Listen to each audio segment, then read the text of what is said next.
Salut les amis, c'est Marcus Dia, j'espère que vous allez bien. Nouvelle vidéo, nouvelle analyse. Aujourd'hui, on va s'intéresser à l'affaire Egunci de la LDNA, le porte-parole de la LDNA, et notamment cette accusation de viol, comme quoi en 2014, il aurait été condamné à 7 ans de prison. Pourquoi ce titre? Egunci, victime d'un complot chez Africa Radio. Point d'interrogation, point d'exclamation. Car au final, ça sera à vous de donner votre point de vue à travers les commentaires à la fin de cette analyse. Et je considère même que c'est plus qu'une analyse, c'est une enquête, car ça m'a demandé énormément de travail pour faire cette vidéo. Et je compte sur vous par la suite pour partager cette vidéo en masse. On va rentrer dans le vif du sujet. Tu vas où, Fatou? C'est l'émission de Africa Radio et le thème était « Que fait-on de la Ligue Défense Noire Africaine maintenant ?» Et j'ai envie de dire plan d'extermination sur la LDNA et notamment Egunci, le porte-parole de la LDNA. Vous allez comprendre pourquoi je vous dis ça, parce que quand j'ai visionné cette vidéo, je me suis senti très mal à l'aise car j'ai considéré que c'était une vidéo à charge contre Egunci. Je ne suis pas l'avocat de Egunci, d'ailleurs, lors de cette émission, il aura son propre avocat qui va le défendre. Il faut savoir que je suis là pour analyser et vous connaissez mon travail. Je déteste tout ce qui est manipulation et on va le voir à travers cette vidéo. Allez, on rentre dans le vif du sujet.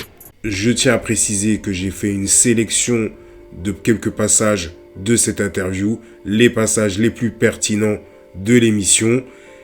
Et d'ailleurs, je m'excuse de la qualité de l'image. Sachez que c'était très compliqué pour moi de trouver des images. Donc, j'ai couplé des captures d'écran et des images, des vidéos, afin que cette vidéo ne soit pas trop statique, qu'on ne reste pas que sur des captures d'écran. Donc, on va attaquer cette analyse. Et là, on démarre tout de suite par la présentation des personnes qui seront dans cette émission. On va commencer avec la dame, Sarah. Bonsoir. Salut Sarah. Alors, est-ce que tu peux te présenter un peu, nous dire qui tu es, d'où tu viens, pourquoi tu es là ce soir, qu'est-ce qui s'est passé, pourquoi la LDNA porte plainte contre nos filles, Noir et Fier, qu'est-ce qui se passe, qu'est-ce qui s'est passé?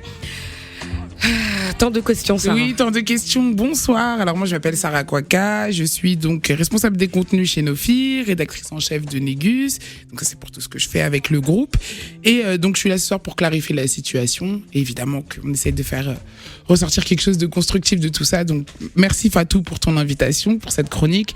Je suis ravie de partager l'antenne ce soir avec Curtis, parce que ça fait du bien de voir des hommes noirs qui se positionnent, qui sans être vulgaire, qui posent leurs couilles sur la table. Vraiment, Curtis, je suis très contente d'être à côté de toi ce soir. Je suis honorée, ravie. Eh ben, écoute, Curtis, t'as entendu? Merci. Moi aussi, je suis honoré d'être entouré de belles femmes. Merci. Parce que c'est les femmes qui sont à l'honneur. Merci encore pour l'invitation, Fatou. Bah, de rien. Mais vous n'êtes pas venu ce soir pour me remercier. Hein. Il faut accepter les compliments. On est venu parler. On est venu discuter. Sarah, ouais. Explique-moi le comment du pourquoi, parce que. Alors le comment du pourquoi. Donc Nofi a relayé du coup une information qui a été rendue publique sur le passé donc de Gucci, qui est le leader de la LDNA. Alors je vais essayer d'être le plus précis dans les termes parce que je ne sais pas si la LDNA est une association, donc si on peut parler de bureau ou en tout cas qui est le leader du mouvement Ligue de Défense Noire Africaine. Donc ces informations sont publiques, n'importe qui peut y avoir accès. C'est sorti dans le cadre donc de l'affaire qui opposait donc la LDNA à Patrick Balkany, le maire de Levallois. Et donc on a relayé ça, donc info relayée par l'AFP, par le Figaro, par le Parisien, pour ne citer que la presse mainstream, en tout cas les premiers à s'être positionnés, et on a relayé cette information et c'est là donc que le scandale a éclaté. Donc on a Sarah Kwaka qui vient de se présenter, elle nous explique qu'elle est responsable chez Nofi, si je ne me trompe pas, responsable d'articles, et elle est également rédacteur en chef chez Négus. Donc 2 médias qui tournent autour de la diaspora noire, de la communauté noire, proche du panafricanisme et de l'afrocentrisme. Elle est en train de nous expliquer que tout de suite après que les médias mainstream comme le Parisien, d'ailleurs elle s'est trompée puisque vous pouvez le vérifier par vous-même, le Parisien n'a pas mis justement cette information d'histoire de viol et de condamnation en 2014 de 7 ans. D'autres médias l'ont fait, on va le voir tout de suite. Mais elle dit justement que quand ces médias l'ont fait, par la suite, Nofi a suivi et a partagé cette information. Vous ne trouvez pas ça assez étrange de la part d'un média qui est spécialement concentré sur la communauté noire et qui mène des combats et notamment dénonce des injustices envers la communauté noire, va avec une telle facilité dénoncer ce fait que des médias mainstream ont balancé à travers les réseaux sociaux ou bien ont fait des articles. Vous ne trouvez pas assez étrange que justement ce genre de médias aurait dû prendre du recul et avant de descendre Eguchi de la LDNA, ils auraient dû peut-être dû faire une petite enquête, comme moi, ce que j'ai fait. Regardez, je vais vous montrer quelques exemples des petites recherches que j'ai faites. La plupart de ces médias mainstream disent donc qu'il a été condamné en 2014 à 7 ans de prison. Alors qu'il est très facile de voir, puisque par rapport au passé de Gucci, quand il se surnommait Gucci IG, c'était un rappeur, il s'était lancé dans une carrière de rappeur, et ben on peut voir que Gucci a fait des interviews en 2014, on peut voir également que Gucci est présent en 2016, et donc on peut se poser la question, comment quelqu'un qui a été condamné à 7 ans de prison, même avec la meilleure des remises de peine, ne peut pas être déjà dehors en 2016 ? Juste ça déjà, juste cette petite précision fait que logiquement un journaliste, un vrai journaliste professionnel doit se remettre en question et avoir des doutes par rapport à cette information. Effectivement, oui, il a été condamné pour une histoire de viol, mais il s'avère que il y a eu une erreur et que par la suite, on l'a libéré beaucoup plus tôt. Dites-vous bien une chose, s'il avait été condamné à 7 ans de prison, même avec la meilleure des remises de peine, vous n'auriez jamais vu la LDNA en 2017 en train de circuler dans la rue et vous n'auriez pas vu Gucci à l'heure d'aujourd'hui, dehors, qu'on soit clair. Et donc, comment ce genre de médias peuvent faire ce genre d'erreur? Ou alors, peut-être que c'est volontaire de leur part. Peut-être qu'en fin de compte, ils n'ont pas cherché réellement à savoir ou même vérifier que cette information soit fiable. Contrairement aux Parisiens qui ne l'a pas mis justement. On continue la suite. Et alors, quel scandale ? Alors, donc en relayant cette information, depuis qu'on a relayé cette information, du coup, on est accusé de tirer, en tout cas de porter préjudice au combat d'un frère, en dénonçant du coup des comportements qui sont dangereux. Et la logique aurait voulu que les gens perçoivent directement la gravité de l'action dans sa position. Donc déjà, ça permet aussi de casser, parce qu'il y a un espèce de fantasme qui veut que Nofi soit en guerre ou quelque chose comme ça contre la LDNA ou Gucci, ce qui est totalement faux. Nous sommes un média et un groupe au service de la communauté depuis, si on prend le début de Noir et Fier, plus de 15 ans. Et donc on a tous vu la LDNA arriver ici, et puis nous, on fait pas du hip-hop. Donc on n'est pas là pour faire des clashs, pour être contre des gens, et au contraire, quand ils sont arrivés, le réflexe qu'on a eu, c'est de les interviewer. Retenez bien ce passage de Sarah Kwaka qui est en train de dire « On n'est pas dans le hip-hop, on n'est pas là pour faire la guerre, on n'est pas là pour faire du clash. » De toute façon, je vais vous remettre le passage tout à l'heure. Mais suivez bien cette analyse jusqu'au bout. Curtis, alors toi, tu es connu pour ta fameuse vidéo. On a passé un extrait la semaine dernière. Cette fameuse vidéo, qu'est-ce qui t'a pris déjà? Bonsoir, qui t'es? Bonsoir, d'où tu viens, je me présente, moi c'est Curtis. Je suis militant, je milite depuis une dizaine d'années. Déjà, la raison de mon combat, c'est justement pour les femmes. C'est-à-dire, je suis congolais, je suis affecté par tout ce qui se passe au Kivu. Pour rejoindre la sœur, on n'a pas de famille au Kivu pourtant, mais nous sommes affectés. Moi, j'en ai pleuré, j'en ai fait des nuits blanches. Donc, c'est un combat en fait qui est ancré en nous. Et quand je parlais des Gucci, par exemple, je le connaissais, je l'ai déjà rencontré. Pour moi, j'étais fier de voir un frère qui se battait. J'étais vraiment fier et je me suis dit, je peux mourir en paix. Parce qu'aujourd'hui, il y a des frères dans la communauté qui se battent pour cette communauté. Donc c'était vraiment un frère que j'étais fier de lui. Aujourd'hui, les gens pensent que j'ai une haine personnelle envers lui alors que je ne le connais pas personnellement. J'ai appris à le connaître cette semaine en fait. C'est-à-dire après ma vidéo. Qui rentre en jeu, cette fois-ci, Curtis Minard, qui est censé être un militant depuis 10 ans, qui lui dit qu'il n'est pas en guerre contre Gucci et qu'en fait, il a appris à connaître vraiment Gucci après avoir fait cette vidéo qu'il avait faite sur Facebook, qui d'ailleurs a été diffusée à plusieurs reprises sur YouTube, où carrément, il critique Incendie et Gucci de la LDNA. Et d'ailleurs, eux-mêmes le disent, on avait relayé ta vidéo sur notre média, donc Africa Radio. Là, c'est Fatou qui le précise. Mais vous allez voir qu'en fin de compte, je l'ai attrapé en flagrant délit de mensonge. Parce qu'il dit clairement que c'est après cette vidéo qu'il a commencé à s'attaquer à Eguchi. Et regardez bien, cette vidéo date du 27 novembre. Je vous fais écouter un court passage de cette vidéo. Sérieux, toi, t'es un pointu. Ouais, je pensais que le mec, il allait faire une vidéo, s'excuser. Non, il a fond. Oh non, nanana, nanana. Mais t'es complètement fou, toi. Tu blagues les gens, nanana. Ouais, moi, panafricain, de quoi? T'as sauvé qui? Vous êtes des pointus. Et vous défendez les pointus.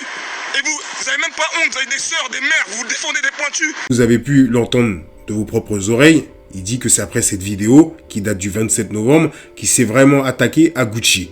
Regardez ce post. On est sur son Facebook. Il date du 13 septembre. Regardez ce qu'il a écrit. Balkany t'a fait incarcérer notre soldat Eguchi LDNA. Au final, lui est sorti lundi et toi, tu viens d'être incarcéré. Karma is a bitch. Et là, on voit qu'il y a des smileys qui sont en train de rigoler. Hyper tension. Vous voyez bien que là, il est en train de se moquer de ce qui est en train d'arriver à Eguchi. Mais il vous fait croire, à travers son interview dans la radio, qu'il a attaqué Eguchi seulement après sa vidéo. On voit déjà qu'il a un problème avec Eguchi, qu'il y a déjà un souci bien avant qu'il y ait le problème de cette histoire de casier. Vous voyez comment les gens sont dans une totale hypocrisie et essayent de nous manipuler encore une fois de plus. D'ailleurs, on peut voir différents posts sur Facebook, je ne vais pas tous vous les mettre, mais on voit qu'il perd son temps. On parle d'un militant qui est en train de s'attarder à vouloir détruire un autre membre de sa communauté qui, soi-disant, mène un combat comme le sien. Et vous voyez qu'en fait, lui perd son temps à s'acharner plutôt qu'à essayer de comprendre la situation. On a même limite l'impression que la situation l'arrange et qu'il a déjà une rancœur par rapport à Eguchi. Regardez par exemple les différents posts qu'il va écrire. Guy Georges sort bientôt de prison. J'espère que les Black Pointers vont lui réserver un accueil chaleureux car on me souffle à l'oreille qui compte se repentir et défendre la cause des afro-descendants. Hashtag Black Pointer, on n'a pas la même lutte, mais on a les mêmes pulsions sexuelles. Quand je vois le niveau du maître à penser de la LDNA, j'ose même pas imaginer le QI du reste des membres. À défaut de faire amende honorable, Black Pointer continue de faire du déni et de la politique d'autruche. Vous trouvez pas assez étrange que normalement il a quelque chose contre Eguchi, mais là il s'attaque également aux autres membres de la LDNA. Et c'est là où ça le trahit justement. Parce qu'en fin de compte, là on se rend compte clairement qu'il a un problème avec la LDNA. Et pas simplement avec Eguchi. On continue. Avec tous les violeurs qu'il y a en aire d'essai, nous en avons pas besoin d'un en plus. Va au Bénin, ils ont besoin de toi, Black Pointer. Et là, on peut regarder sur la photo, il met violeur et négrophobe. Vous voyez, il va jusqu'au point de dire que carrément, Eguchi qui mène un combat pour sa communauté, et ben que maintenant c'est clairement un négrophobe. Vous voyez, donc il s'acharne sur la personne et c'est assez étrange de la part d'un militant. Parce que ça ne serait pas du tout la réaction d'un militant. Le militant aurait cherché à comprendre pourquoi son partenaire de combat aurait ce souci. Il aurait essayé de trouver une solution, d'éclaircir les choses. Et ce n'est pas du tout son rôle puisqu'il vient à travers Africa Radio pour justement continuer à enterrer Eguchi. On revient sur Sarah Kwaka. Qu'est-ce qui s'est passé avec chez nos filles, hein? Parce qu'en fait, il y a eu un post. Le post, il a été enlevé. Ouais. C'est là moi qu'on m'a sollicité, qu'on m'a dit faut que tu te tournes vers Sarah parce qu'il y a un problème là-bas. Et puis là du coup d'ailleurs ils sont où les Christian, tous les gens de chez nos filles? Ils sont pas là. Pourquoi? Qu'est-ce qui s'est passé en fait? Pourquoi le post a été enlevé? Donc voilà, l'info tombe. On relaye, donc on est Makandal et moi et Anne-Marie qui est à présent la rédactrice en chef de nos filles et qui est à Bordeaux. Donc on relaye l'info et au réveil, donc toutes les réactions les plus inattendues et les plus idiotes et les plus bizarroïdes que tu veux. Et donc c'est envoyé comme ça dans la précipitation à Christian. Donc ça fait un tonnerre de je sais pas quoi. Donc lui il se réveille, il comprend rien. Il retire le post, il fait rédiger des excuses. Et puis là on en discute. Je dis mais non mais que lui, c'est de toute façon le directeur de la publication. Donc, que tu sois pas d'accord avec la manière dont on a communiqué l'info, c'est une chose. Mais on peut pas s'excuser dénoncer quelqu'un qui commet de telles actions. Sarah Kwaka est en train de nous expliquer donc qu'ils ont retiré par la suite les infos qu'ils avaient mis sur leur site. Donc c'est assez étrange quand on est persuadé d'avoir les bonnes informations parce que justement Gucci a porté plainte contre eux pour fake news et donc eux ils ont supprimé leurs articles. Mais s'ils étaient sûrs de la véracité de leurs articles, pourquoi les retirer ? Pourquoi ils n'ont pas fait cette enquête comme j'ai pu la faire et trouver assez étrange qu'une personne qui a été condamnée à 7 ans de prison soit dehors aussi rapidement. Et donc, c'est assez étrange, mais les articles qu'ils ont tenté de faire disparaître, j'ai des captures d'écran de chaque article. Comme je vous l'ai dit, on mène une grosse enquête et vous allez voir comment les articles ont été rédigés, puisque tout à l'heure, elle est en train de vous dire, souvenez-vous de ce passage. Donc déjà, ça permet aussi de casser, parce qu'il y a un espèce de fantasme qui veut que Nofi soit en guerre ou quelque chose comme ça contre la LDNA ou Gucci, ce qui est totalement faux. Nous sommes un média et un groupe au service de la communauté depuis, si on prend le début de Noir-et-Fier, plus de 15 ans. Et donc on a tous vu la LDNA arriver ici, et puis nous, on fait pas du hip-hop. Donc on n'est pas là pour faire des clashs, pour être contre des gens, et au contraire, quand ils sont arrivés, le réflexe qu'on a eu, c'est de les interviewer.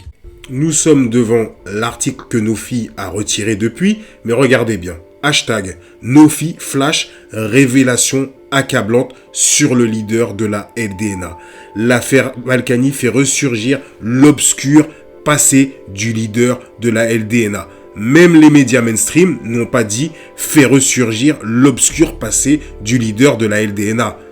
En effet, 2 militants de la Ligue de défense noire africaine, Eguchi Béanzin et Rico, ont été jugés ce lundi par le tribunal correctionnel de Nanterre pour acte d'intimidation envers un élu public et le second pour menace de mort. Ce procès fait suite à une altercation survenue le 5 septembre dernier à Levallois-Perret. Bon bref, mais lors de ce procès, nous apprenons que le porte-parole de la LDNA est connu de la justice pour un fait accablant.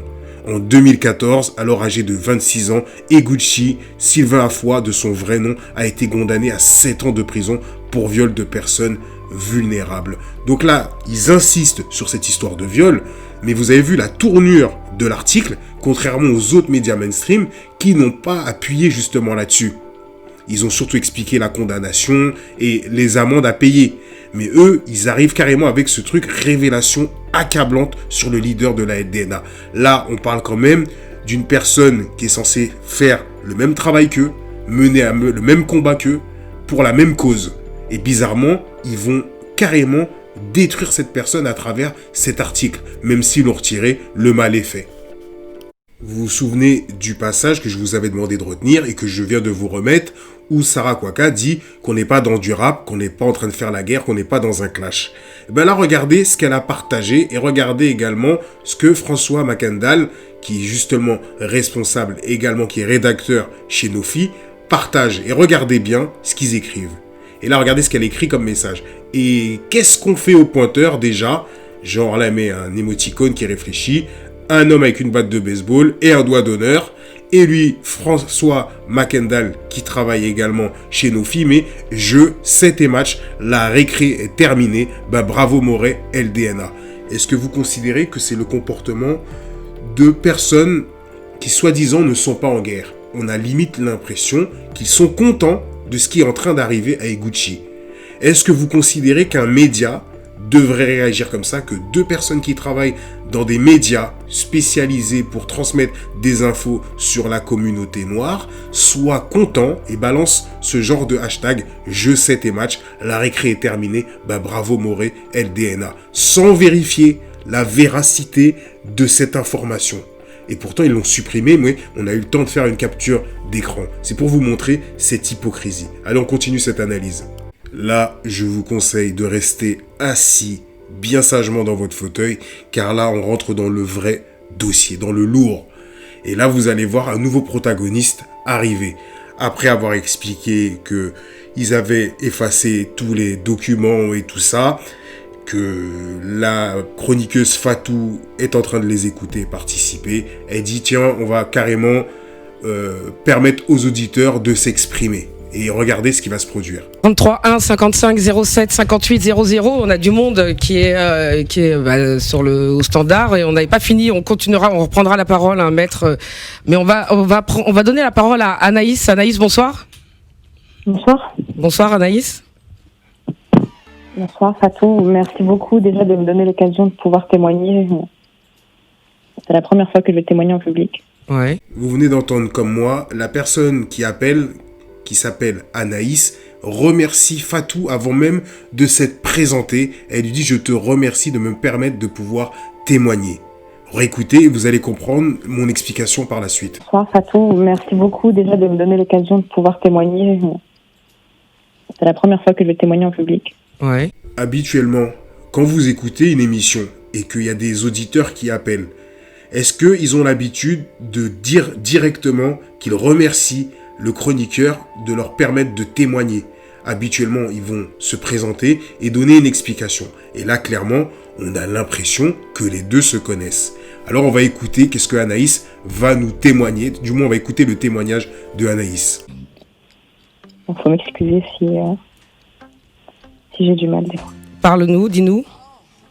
J'ai été violée, j'ai été séquestrée, j'ai été victime de chantage à mes 18 ans par cette même personne de qui on parle, Sylvain, Afoi, ou Gucci IG à l'époque.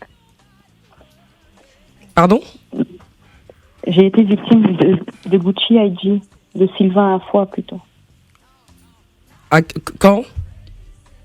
En 2012. J'avais 18 ans. Tu as quel âge aujourd'hui? J'en ai 25. Tu as porté plainte? Non, pas encore. Mais je compte le faire là dans les jours à venir. Et pourquoi tu n'as pas porté plainte à l'époque et que tu veux le faire maintenant? Parce qu'aujourd'hui, en fait, je suis maman, donc j'en ai marre de vivre avec ce fardeau derrière moi.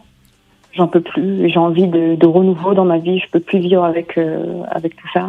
Et surtout, il y a du soutien maintenant quand je vois que les femmes n'ont plus peur de parler. Avant, j'avais comme une pression derrière. J'avais peur des on-dit. J'avais peur je me sentais en fait. J'avais l'impression que c'était ma faute. Et aujourd'hui, en fait, je me rends compte, peut-être qu'avec l'âge, avec la maturité, qu'en fait, ce n'est pas ma faute. Et qu'est-ce qui s'est passé? Alors, c'était à l'époque, j'étais encore jeune.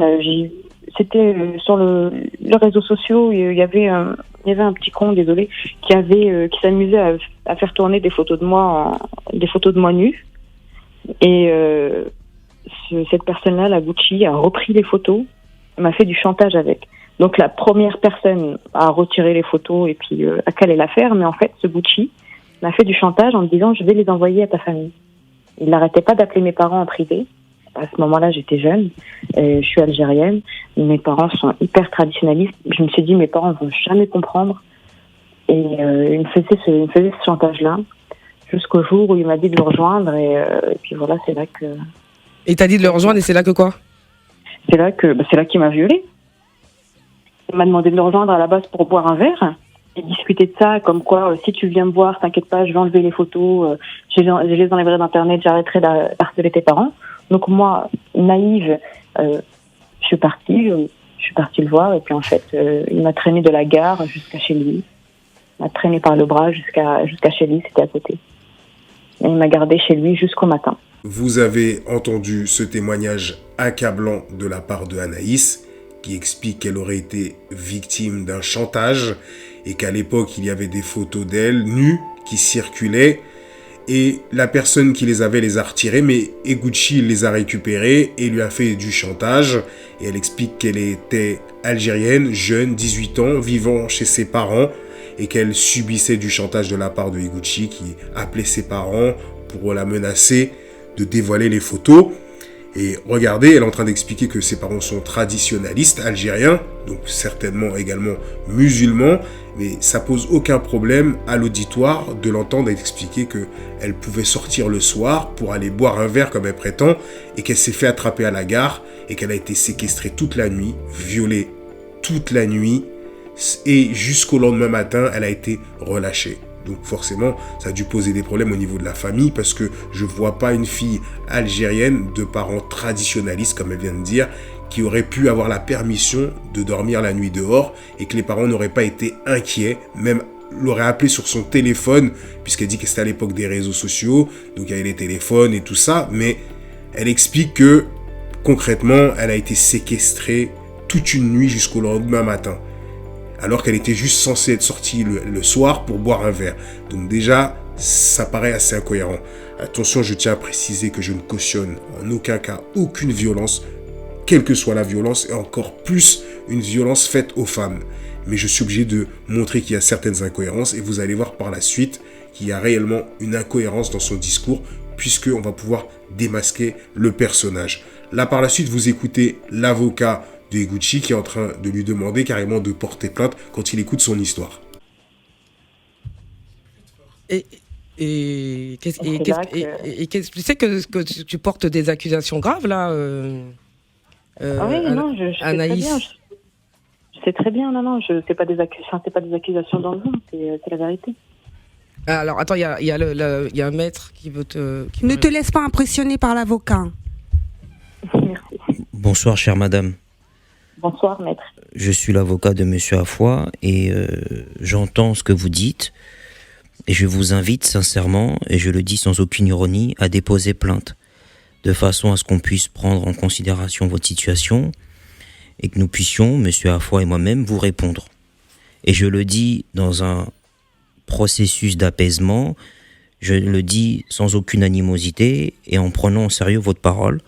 Vous êtes une plaignante et c'est la justice qui va décider ou pas si vous êtes une victime. On voit clairement que l'avocat de Eguchi est très confiant. Lui, peut-être qu'il a cerné qu'il y avait une incohérence dans le discours de cette fille. Mais vous savez, regardez, je vais vous expliquer quelque chose. Souvent, par rapport à mes analyses, je reçois énormément d'informations. Et figurez-vous que quand elle passe à la radio, cette femme, son ex, la reconnaît. Et il me contacte, il me dit, elle s'appelle pas Anaïs, elle s'appelle Samira. C'est une ancienne escort girl qui se vendait son corps au plus offrant. Et là, il me transmet des photos, donc je vous les diffuse. Et bon, vous connaissez mon travail, vous savez que c'est pas juste en me disant qu'une personne s'appelle Samira de son vrai nom et qu'elle est escort girl que je vais vous faire confiance. Il me dit, écoute, c'est simple, je vais la contacter, je vais dire à une amie à moi de la contacter et tu vas l'entendre parler et tu feras la comparaison avec sa voix et tu verras que c'est bien elle qui était au téléphone. Donc là, il me montre la conversation que vous voyez en face de vous. Donc je vais vous la lire. Donc dans la conversation, au départ, la dénommée Samira fait semblant que ce n'est pas elle. Elle veut savoir qui est en train de lui envoyer des messages. Donc là, elle dit, si ce n'est pas toi, alors désolé du dérangement. Et là, Samira lui dit, donne les infos à Samira, c'est moi Samira. Je ne suis pas venu me faire agresser. Non, tu as dit tu n'es pas Samira. Donc laisse, pas grave, désolé. Encore une fois, je comptais juste te donner des infos en ma possession. Mais je donnerai à la vraie Samira. Tant pis. Si c'est toi Samira, prouve-le alors. Rien à prouver, de toute façon c'est moi Samira, et crois-moi, il n'y a rien de ouf comme info à me donner, lol.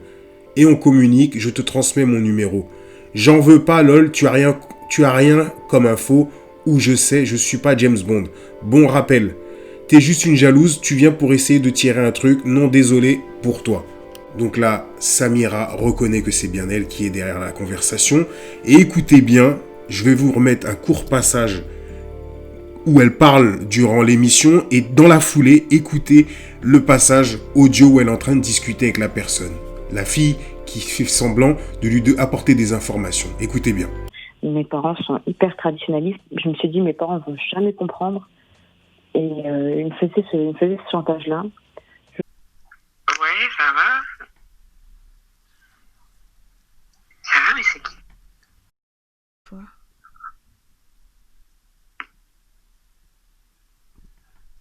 T'as dit quoi? Ouais, j'entends, mais j'ai pas compris. La dernière fois quoi? Vous l'aurez compris, Anissa et Samira sont la même personne. Samira qui est une escorte et qui a également une sextape en ligne sur plusieurs sites pornographiques. Eh ben, c'est la même personne. C'est cette soi-disant Anissa qui a appelé pour dire qu'elle s'est fait violer. Et maintenant, on va s'intéresser à une autre intervenante qui arrive par la suite. En plus, il est multirécidiviste en plus. Le chantage, c'est... Anaïs. Ce que vous venez de dire, monsieur, c'est faux. Il n'est pas multirécidiviste. Il a été condamné une seule fois. Donc ce que vous dites est foncièrement faux. Donc s'il vous plaît, faites attention. Il a été condamné C'est une faux seule selon fois juridiquement, mais multirécidiviste. Alors, Hermine, La nouvelle intervenante s'appelle Hermine, accompagnée de Curtis. Ils essayent de rajouter encore une nouvelle couche en disant que Eguchi est multirécidiviste. L'avocat les rappelle à l'ordre. Et regardez sur quoi ils se basent. Gucci-Ville, le prédateur sexuel de la communauté noire, et Gucci Béanzin, alias Sylvain Afoy, né le 5 novembre 1988 à Longjumeau, fils de Marcel Afoy et de Brigitte Ekwe. Donc là déjà, on sait que l'info est fausse, parce qu'il n'est pas né en France, et il est arrivé en France en 2005. Donc il a été incarcéré 3 fois en prison pour agression sexuelle. Et alors écoutez bien, incarcéré pour viol commis à Massy le 17 septembre 2007. Écoutez bien, la deuxième incarcération pour viol et séquestration commis à Massy le 9 janvier 2008. Donc, entre les deux viols, il a été incarcéré, il y a une date de 4 mois d'écart. Ça veut dire que automatiquement, il rentre le 17 septembre 2007, il est incarcéré, il fait que 4 mois pour un viol. Donc déjà ça, c'est impossible, mais tout de suite après, il va être incarcéré 4 mois après, le 9 janvier 2008, pour un autre viol et une séquestration. Et là, la troisième, il est incarcéré pour viol commis à Choisy-le-Roi le 30 avril 2014, ce qui est totalement faux, et d'ailleurs impossible, puisque je peux vous le prouver. Il avait fait une interview au mois d'août 2014, et il était en train de faire cette interview sur une chaîne YouTube. Donc une fois de plus, on voit comment les réseaux sociaux arrivent à manipuler les gens en diffusant des fausses infos, des fake news. Et maintenant, on va s'intéresser à notre Hermine. On va écouter ce qu'elle raconte. toi, pourquoi tu parles comme ça? Toi, quel est ton lien? Je parle parce que je trouve ça insupportable, le fait qu'on essaie de nous faire taire. Nous Non, sur ce qui s'est passé dernièrement. Parce que moi, je suis là surtout pour l'éthique. On mène un combat. Moi, je suis là parce que je crois en la renaissance de l'Afrique. La renaissance de l'Afrique, ça passe aussi par se défaire de tout ce qui nous a traîné dans cette situation. Donc ça veut dire la corruption, les dictateurs, le fait de laisser quelqu'un au pouvoir, même si c'est un criminel. Donc il faut vraiment que pour pouvoir avoir cette renaissance, il faut vraiment se débarrasser de tous ces fléaux qui ont entraîné l'Afrique à sa perte. Et Gucci, là, reproduit exactement les mêmes comportements que nos dirigeants. Pourquoi on lutte. Que nos dirigeants, par exemple. Donc, il n'y a aucune logique. Et il se place comme porte-drapeau d'un combat pour lequel il n'est pas à la hauteur. Moi, je suis désolée, parce que Ligue de défense noire africaine, en tant que noire africaine, j'ai pas envie de me faire défendre par ce mec-là. Parce que pour moi, il est coupable. Donc, je ne vais pas me faire défendre par un coupable. Cette Hermine semble vraiment révoltée, mais peut-on lui donner de la crédibilité?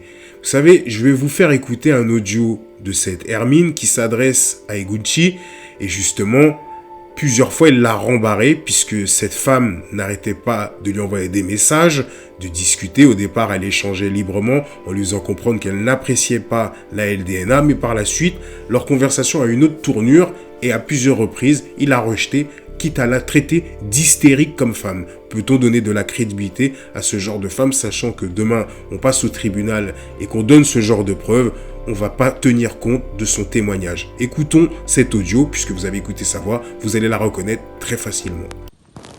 Non, rien à voir, c'est pas du tout pour que je ramène de la drogue. Mais excuse-moi, c'est pas de ma faute si j'inspire ce genre de choses, quoi. Tu sais, il y a des hommes, ils sont prêts à tout quand ils te font la cour, quoi. Tu vois ce que je veux dire? Donc, voilà. Bon, ben non, mais il n'y a pas de souci, tu veux pas me voir, on se voit pas, hein, qui t'a forcé. Allez, bonne chance à toi aussi. Tu m'as vénère avec ton truc là, oui, les folies, que je suis une folle hystérique et que j'ai calé avec les autres et tout parce que vous en voulez pas. Mais excuse-moi, hein, peut-être que j'ai fait la folle hystérique avec toi et peut-être qu'avec d'autres je ne le suis pas, d'accord? Mais c'est ce que tu m'inspires, donc c'est ce que je te renvoie. Pour moi, c'est toi l'hystérique, l'insolent même. Vous savez, j'ai obtenu énormément d'échanges de cette Hermine et les preuves sont accablantes. Je vous le dis clairement, les preuves sont accablantes. Donc là, par exemple, on peut voir un petit passage. Bon, je te laisse. je conduis et c'est dimanche, je suis avec ma chinoise qui est très jalouse. Vous allez comprendre pourquoi il dit ça. Et elle lui met quoi? Remercie-moi, je t'ai épargné, sinon t'allais devenir accro à mon cul. Donc là, on est en train d'écouter une femme qui est en train de jouer la révoltée, qui s'acharne sur quelqu'un alors qu'elle était dans des négociations assez étranges avec Eguchi. Et là, il lui répond quoi? Je suis gay, mort de rire, donc il plaisante. J'aime que les chinoises au pire. Là aussi, il plaisante. Et il lui dit, si tu l'es, alors peut-être je vais devenir accro. Sinon, aucune chance vu que je suis gay. Et il rigole. Donc, il essaye à tout prix de se débarrasser de cette femme qui est en train de la harceler à travers sa messagerie. Allez, encore un dernier exemple de conversation qui date du 26 avril 2018. Là, vous avez bien entendu, 26 avril 2018, l'émission où elle est en train de participer date de fin novembre 2019. Donc, plus d'un an avant, elle échangeait déjà avec Eguchi. Et regardez ce qu'elle lui dit. Mort de rire, c'est plus facile devant les blancs. Après, je peux comprendre que vous ayez peur étant donné le coup de pression et je donnerai même pas un centime à votre cause car ça n'est rien d'autre qu'une façade et une escroquerie. Nul doute que si demain un blanc insulte les noirs de la même manière, bizarrement on vous verra débarquer comme pour les deux gays. Bref, pour moi, vous êtes démasqués, je préfère m'arrêter là. PS, ce ne sont pas nos papas qui ont le culot de se proclamer Ligue de défense noire africaine. Faut assumer maintenant. Et là, il lui répond, merci bon vent. PS, personne ne t'a rien donné et on n'en veut pas de ton centime. Tu peux cracher ta haine ici, mais plus facile de le faire ailleurs. Bassem, insulte Bassem. Nous sommes une escroquerie, tout bon, bref. Et là, au final, ça, c'était des conversations avant qu'elle passe dans sa phase de négociation ou de rapprochement avec Eguchi. Donc, au final, on se rend compte de quoi? De la supercherie. Toutes les personnes qui sont dans cette émission ont quelque chose contre Eguchi. C'est triste à dire, mais vous allez voir que même un auditeur, écoutez l'auditeur qui va passer, il va clairement se rendre compte de la supercherie. Allez, on l'écoute. Attendez, parce qu'il y a quand même des auditeurs qui étaient là et qui veulent intervenir quand même. On va en prendre un. Kassim, bonsoir. Kassim? Bonjour, Fatou. Ouais, rapidement, parce qu'il nous reste très très peu de temps. Ouais, en fait, je vais aller un peu vite. Essayer de dire aux deux parties de se calmer, parce que là on n'est pas devant une cour de justice, vous voyez ce que je veux dire. On a déjà dit ça.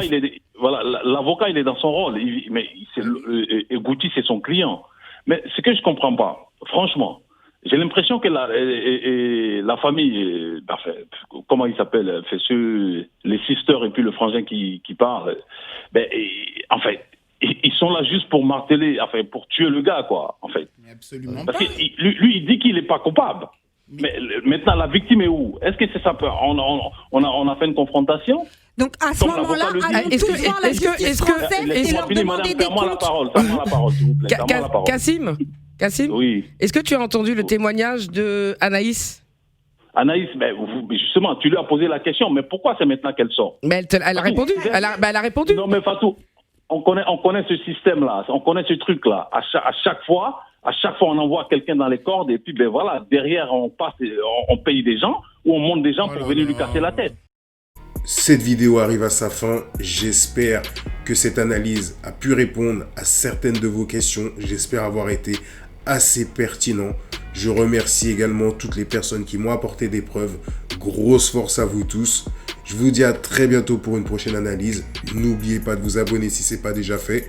N'oubliez pas de liker pour donner de la force, de la visibilité à cette vidéo. Et surtout, n'oubliez pas de partager cette vidéo en masse. Et bien entendu, n'hésitez pas à lâcher un commentaire pour donner votre avis. Complot ou non complot. Sur ce les amis, peace. Grosse force à vous tous.